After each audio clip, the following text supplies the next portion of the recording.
Hi friends, it's Julia. I'm going to share my process with creating some files for my sketches. You know, I have some of the scrapbook generation free sketches. I have page map sketches, other random sketches through here that I'm going to put into binders.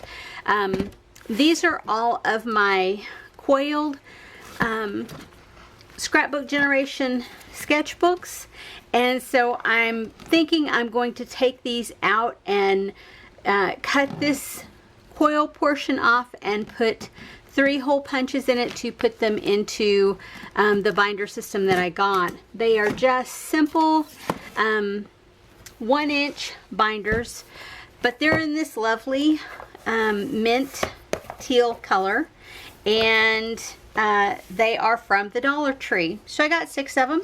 So they'll hold, you know, 1 inch worth of all of these sketches, and then they can fit on my shelf without any problem, or into a cubby if I so choose to do that. So we'll see how that goes along. I'll show you my process as I go along, and then I'll show you what it looks like when it's completed.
Okay, so I have 5 of my binders with stuff in them, and you can see I have just taken a Sharpie and written on the sides page maps, mini sketches, and that's anything less than 12 by 12, card sketches, creative scrappers, and scrapbook generations. And I went ahead and put my 1 and 2 page sketches in there that I have already printed out. I have tons on the computer that I haven't printed out, and I stopped printing in 2016, July 2016, the page map sketches because I was just accessing them online. But I don't want to get rid of these because I like to travel with these. And I also, it's funny, and I don't know if I could find it, but I just did a sketch. Just used a sketch to create a layout from this month's page map sketches that is the same sketch as 2011. This one. Absolutely, except for it didn't have a border. And I'm going to cheat and give you a peep of the layout that I created. You can see that's the same sketch pretty much. Instead of 2, it's from Page Maps 8/2020. And so you can see the journaling is on one side, the strips of paper here, and then it calls for 2 stacked photos, and then it had stitching around there. But instead I used my own creativity. But isn't that funny? From 2011, it is, what was that, December 2011, and I have used it before because I have a little check mark here. And that is something, as I go through a lot of these sketches, when I see these little check marks, it lets me know that I have used that sketch before. I didn't always do that, but I started doing it at some point to just let myself know, because otherwise if I find a sketch that I like, I will repeat it and repeat it and repeat it and repeat it. Yeah. So fun stuff. There's one there. Yeah.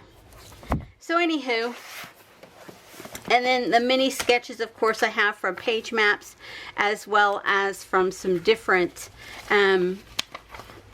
places to make mini albums with, or 8x8 albums with. And so I used to make all of the family's Christmas albums in that size. Cards, I put in the Scrapbook Generation cards, the free sketches that I have here, and then the card maps. Again, I stopped printing them out in July of 2016. They still have them on their website. Creative Scrappers, I have the 100s up. The first 100 and then 200, but I don't think I printed off. I think they have up to like 600 on these sketches, but I never printed any farther than the 200s. And then, of course, I have these Scrapbook Generations. I have the 1-page free sketches here, and then the 2-page sketches, free sketches here. And what I might do, I might go through, because I have a ton on the computer that I haven't printed out. I may print them out, but I think for my larger sketches, I'm going to go through and get one big binder, or for my spiral bound books, I'm going to go ahead and get one big binder and put those in and go from there. But these will go up on the shelf like this, and I think it'll be easier for me to pull out sketches when I want to. Anyway, thanks for sharing, and thanks for watching my organization video, and I'll see you on the next video. Bye!